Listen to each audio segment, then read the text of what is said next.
Konnichiwa, hello, and welcome back to my virtual classroom. My name is Miss Kathleen, and today we are going to be making some origami. So this will be the start of, I guess, a mini-series that I wanted to start with just different types of origami that I'll be teaching you. But before we begin, I would like to just present the LSSs for this video right now. Alright, so what is origami? The word origami comes from the Japanese words oro, which means to fold, and kami, which means paper. It came about in the 6th century after Japanese monks went to China and came back with handmade paper that they've received from China. But paper itself wasn't as abundant as it is now.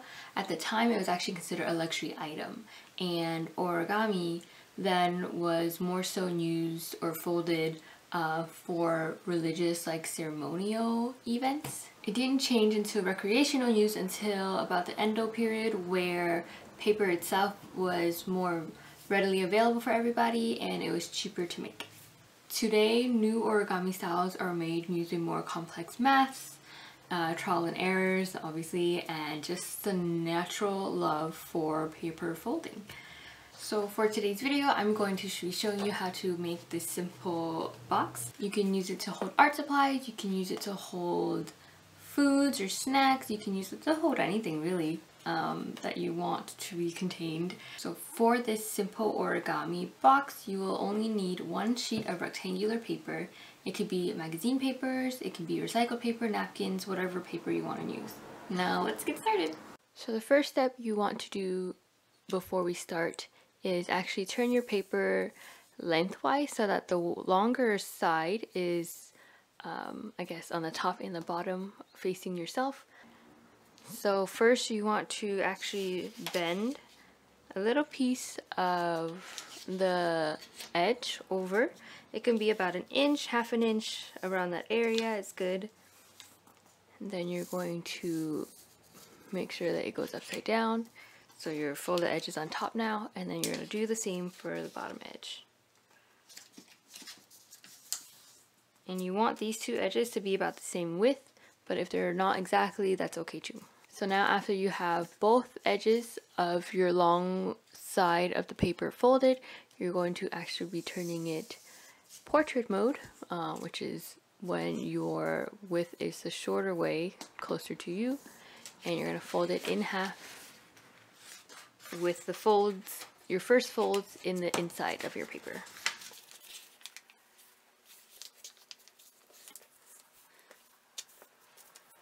Alright, now that you have that, you should have 2 layers, 1 and 2. So for your top layer, you want to pick a side, either the right side or the left side. And for the first layer, you're going to match this side. I'm going to pick my right side. And you're going to match it to meet this bottom edge, the folded edge. So we are going to be folding it like this. It is important to make sure that this corner point right here is actually a corner when you fold it so that the triangle meets. Try not to make a huge gap in between this side and this bottom fold. Now you're going to do the same with the left side or the other side, whichever one you picked, where you take this left edge and you're going to match it to this bottom fold.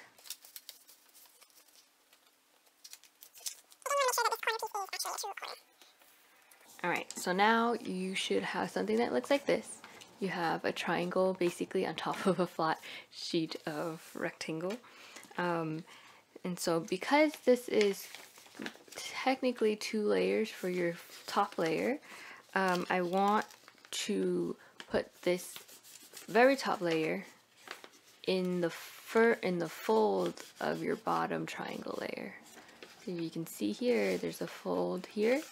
You're going to put this one, insert it into the bottom one, and you should have something that looks like this, where you have 1, 2 edge fold pieces, and then 1 triangle.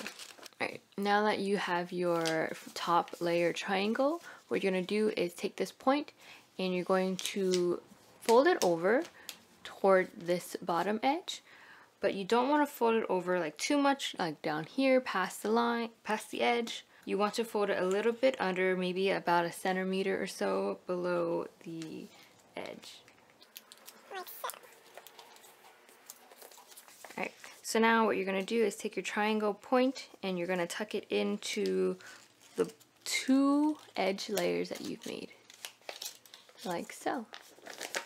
Alright, so now you have this rectangle piece as your bottom layer and then this trapezoidal piece as your top layer. So now you're going to repeat everything that I just did on the other side like this.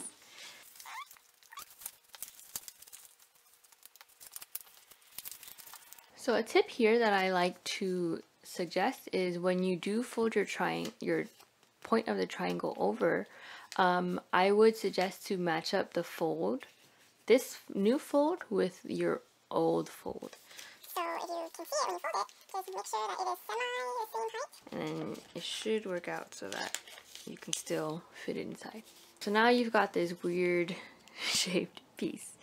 How does this become a box? This is basically all the big steps you need to do. Alright, so if you take your piece like this and you actually turn it this way and you kind of open it, there's like a little 3-layer pocket.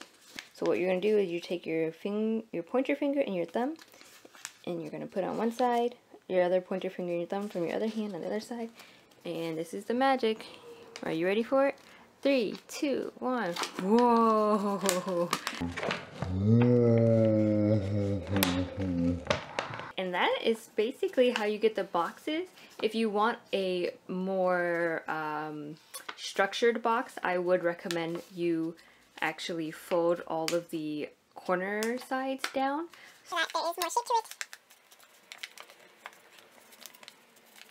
and also the bottom parts where there is no like actual fold, you can also kind of pinch those so that it becomes a crease. You've got your own little paper box. Now you can store whatever you want inside. Ta-da! You're finished! Now you have a cute little box you can store some items in.